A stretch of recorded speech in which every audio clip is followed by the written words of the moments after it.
Selamat malam, salam damai dan sejahtera untuk kita sekalian. Saya kembali mengajak saudara sekalian untuk membaca, merenungkan, dan merefleksikan firman Tuhan. Mari kita kembali meneruskan pembacaan firman Tuhan dari kitab Mazmur.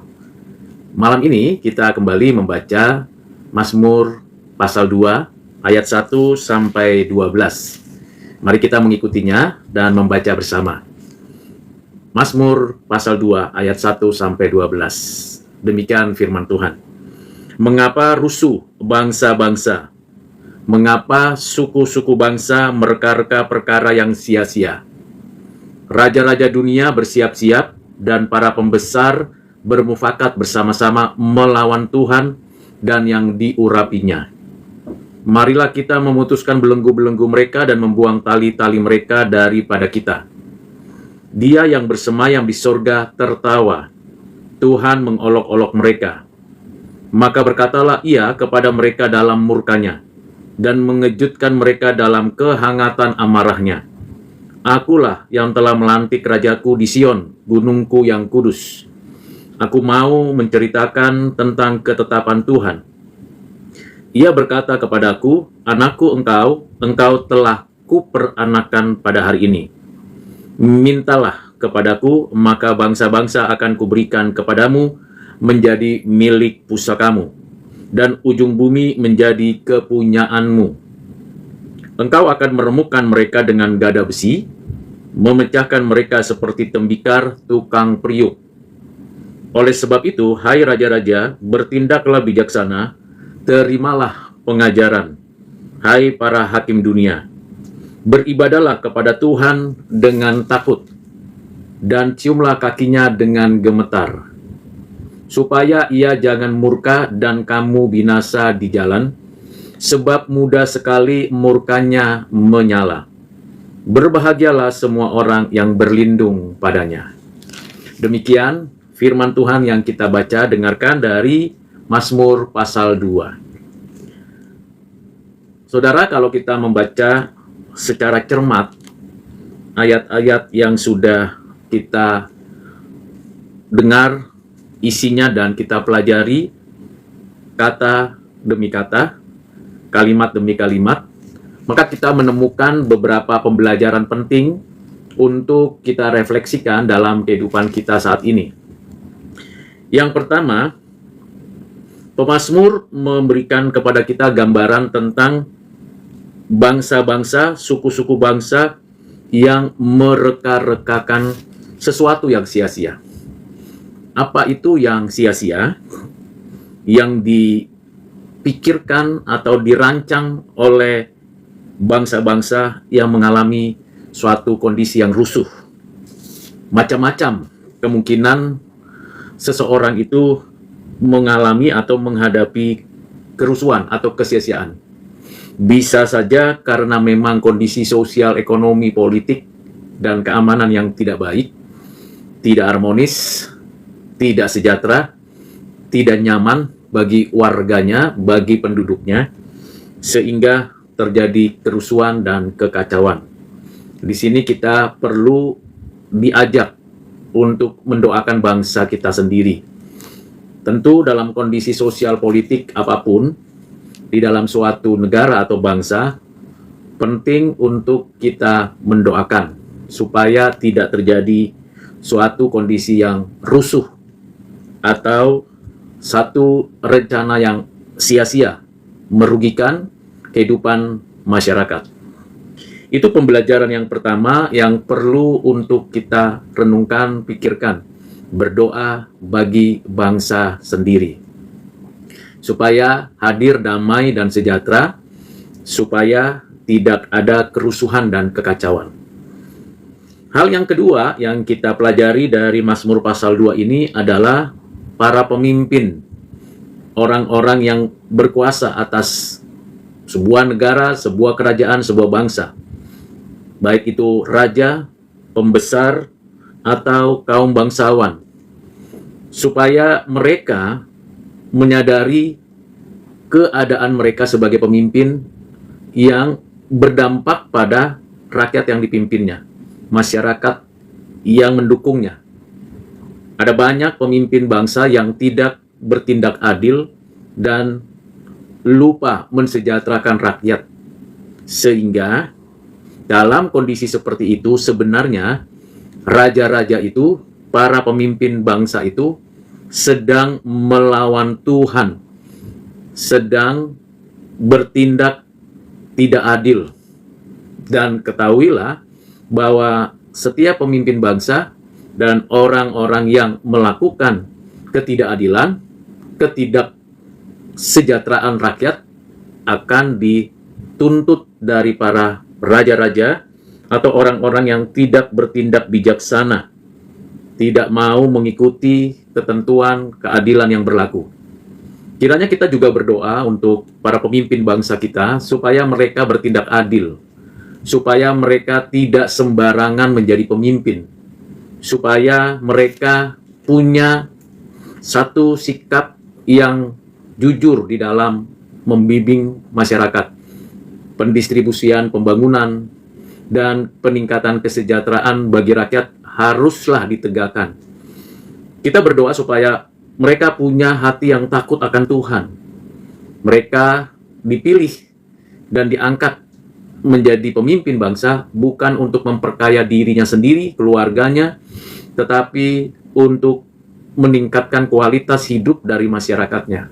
Pemimpin yang baik terlihat dari luaran hasil yang dikerjakan, bukan hanya fasilitas dan sarana fisik yang terlihat baik, tetapi juga kehidupan sosial, ekonomi, politik, peradaban yang baik.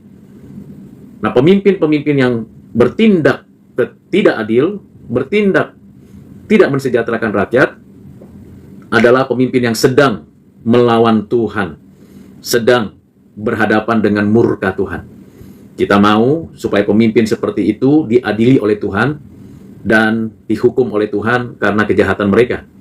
Tetapi sebelum itu terjadi, kita berharap dengan doa dan kerja keras rakyat supaya pemimpin-pemimpin seperti itu bertobat, meninggalkan kejahatannya, dan mau untuk kembali sadar bahwa tugas tanggung jawabnya adalah mensejahterakan rakyat dan menegakkan keadilan dengan utuh dan lengkap.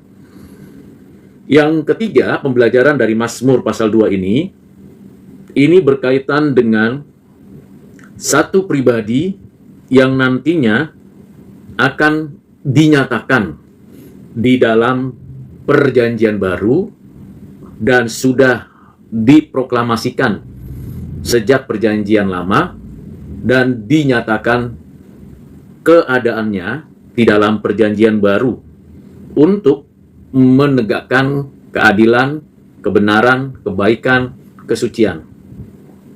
Di dalam pasal 2 ayat 4, kitab Mazmur ini ada suatu pernyataan Tuhan yang cukup membuat kita sedikit heran.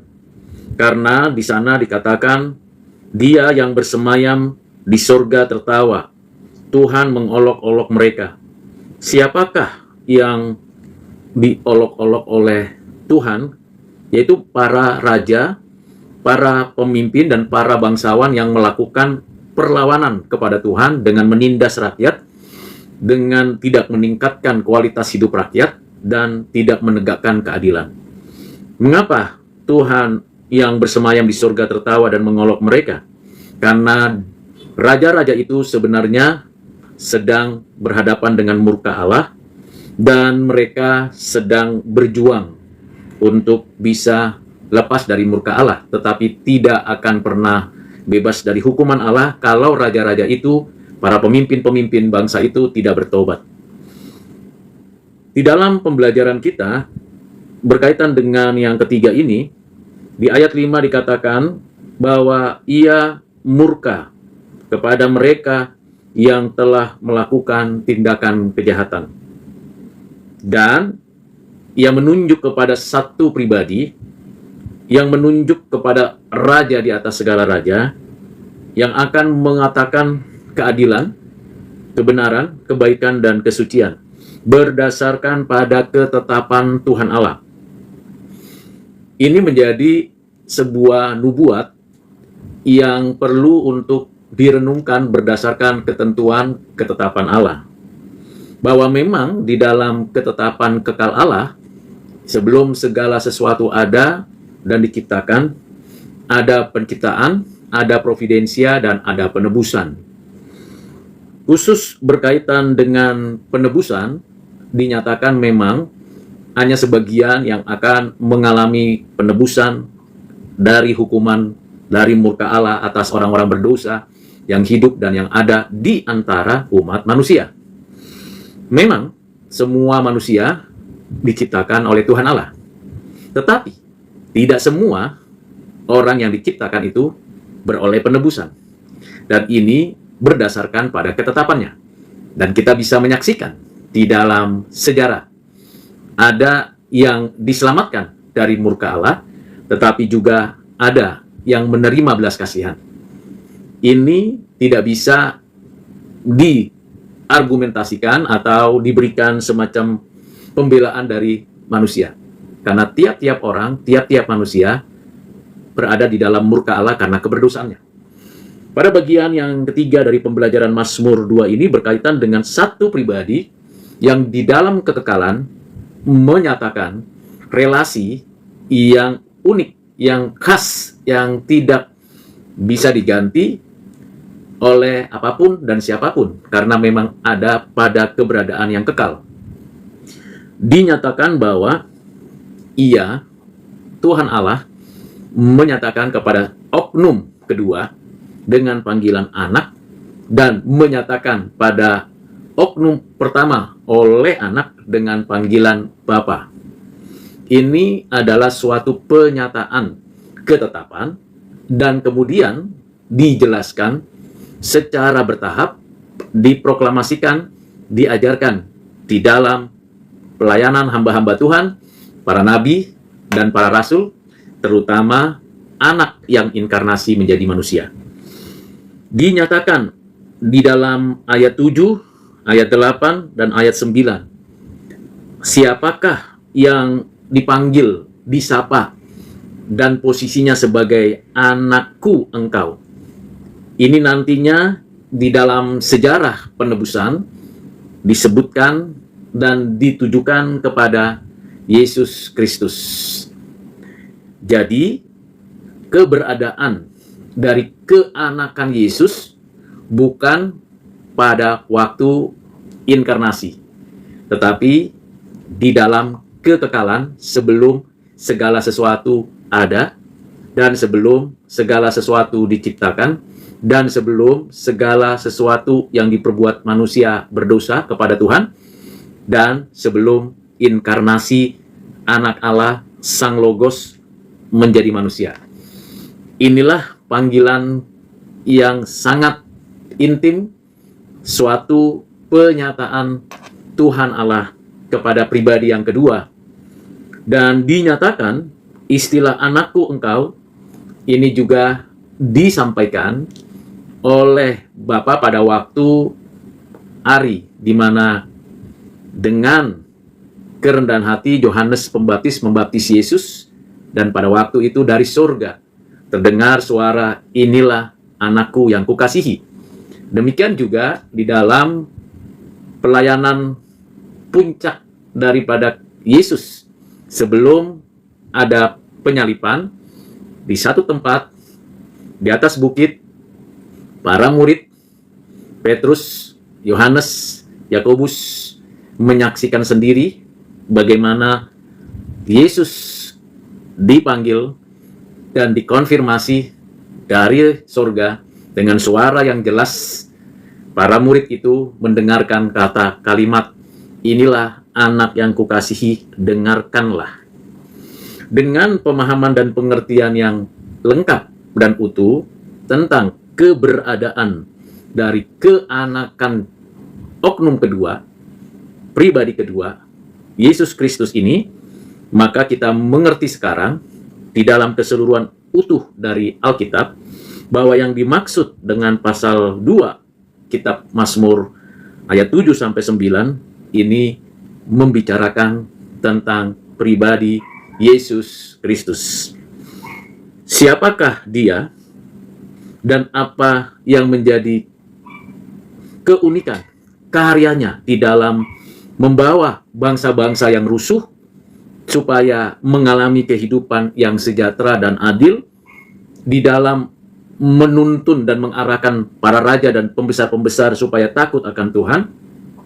Maka di ayat 8 dikatakan, mintalah kepadaku, minta kepadaku, maka bangsa-bangsa akan kuberikan kepadamu, menjadi milik pusakamu, dan ujung bumi menjadi kepunyaanmu.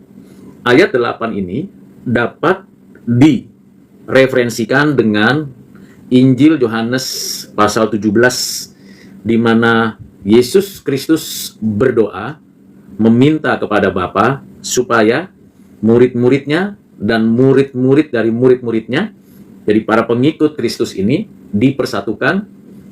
Jadi ayat 8 diwujudkan dan dipertegas dengan terang benderang di dalam pelayanan Yesus Kristus. Murid-murid dipanggil, diutus menjadi pengikut Kristus yang memberitakan kabar baik, supaya segala bangsa di kolong langit ini percaya dan mengaku dengan mulut, dengan hati, bahwa Yesus Kristus adalah Tuhan, Juru Selamat, dan Penebus. Ini hal yang penting untuk menyelesaikan problem yang ada pada bangsa-bangsa yang rusuh, yang mereka-rekakan kesia-siaan, dan problem yang diselesaikan karena raja-raja melakukan perlawanan terhadap dan akan menghukum orang-orang jahat dengan caranya, dengan kuasanya, dengan kekuatannya. Itulah sebabnya bagian yang keempat, supaya jangan murkanya itu jatuh kepada kita, supaya kita tidak mengalami murka Tuhan, tetapi kita bahagia karena di dalam perlindungannya. Mazmur 2 ini lebih bersifat Kristus-sentris. Hai bangsa-bangsa yang rusuh, hai para pemimpin negara yang tidak adil, bertobatlah, kembalilah kepada Tuhan. Dan bagaimana bisa kembali kepada Tuhan? Semata-mata dengan kekuatan kasih karunia-Nya. Saya dan saudara bisa kembali kepada Tuhan karena anugerah Tuhan. Saya dan saudara bisa dengan mulut mengaku dan percaya karena kasih karunia-Nya, bukan karena kemauan diri sendiri. Jika kita bisa mengaku, maka saudara dan saya mendapatkan pertolongan, penghiburan, belas kasihan, dan tersingkirlah segala kondisi murka dari surga. Nah, itu bisa terjadi hanya pada orang-orang pilihan. Bukan kita yang memilih Tuhan untuk menyelamatkan diri kita, tetapi Tuhan yang memilih kita untuk kita diselamatkan oleh-Nya. Itulah sebabnya keselamatan, hidup kekal, hidup beribadah itu anugerah, bukan pilihan kita. Kalau saudara dan saya bisa memilih agama apapun, kepercayaan apapun, makanan, minuman, tempat kerja, pakaian, apapun, karena kita memang diberikan kebebasan sebagai manusia. Tetapi keselamatan bukan pilihan, tetapi pemberian. Mengapa? Karena kita berada di dalam kondisi berdosa, kita berada di dalam kematian karena berdosa, dan sedang berhadapan dengan murka Allah karena keberdosaan kita. Dengan demikian, kalau saudara dan saya dimampukan datang kepada Tuhan, itu anugerah yang membawa kita dengan syukur kepada-Nya, dengan iman yang dikaruniakan kepada kita untuk percaya. Di pasal 2 ayat 12 kitab Mazmur ini, khususnya ayat terakhir dikatakan, berbahagialah semua orang yang berlindung padanya. Dan orang-orang yang berlindung pada Tuhan yang hidup, yang berkuasa atas langit, bumi, dan segala isinya, Raja semesta alam, Raja kehidupan itu, maka kita akan menikmati kebahagiaan. Kiranya Tuhan menolong saudara, kiranya Tuhan menyertai saudara. Tetapi bagi saudara yang mungkin ragu akan keadaan hidupmu, mau kemanakah engkau pergi setelah kematian tiba? Karena tidak ada yang tahu Bisa hari ini, bisa besok, bisa nanti, bisa waktu usia sudah begitu lanjut. Tetapi saudara dan saya bisa benar-benar bahagia berada dalam perlindungan karena anugerah Tuhan. Kalau Tuhan sudah beranugerah untuk mengaruniakan keselamatan, saudara tidak bisa menolaknya. Tetapi kalau saudara tidak dianugerahkan karena memang bukan orang pilihan, saudara tidak bisa memintanya. Ini adalah suatu kenyataan yang tidak bisa diubah karena ini ketetapan Allah. Bisa jadi saudara beragama. Agamanya agama Kristen. Tetapi kalau saudara belum mengalami perjumpaan pribadi dengan Tuhan, pertanyakan kembali iman yang saudara miliki, apakah itu self-confidence, pengalaman religius belaka, atau memang perbuatan.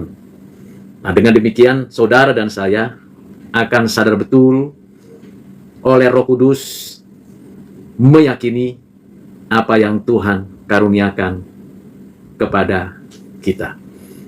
Sementara bagi saudara yang sudah mengalami lahir baru, sudah menikmati perjumpaan dengan Tuhan Allah melalui Kristus yang ditentukan oleh Allah sebelum segala sesuatu ada dan jadi, berbahagialah dan bersyukurlah.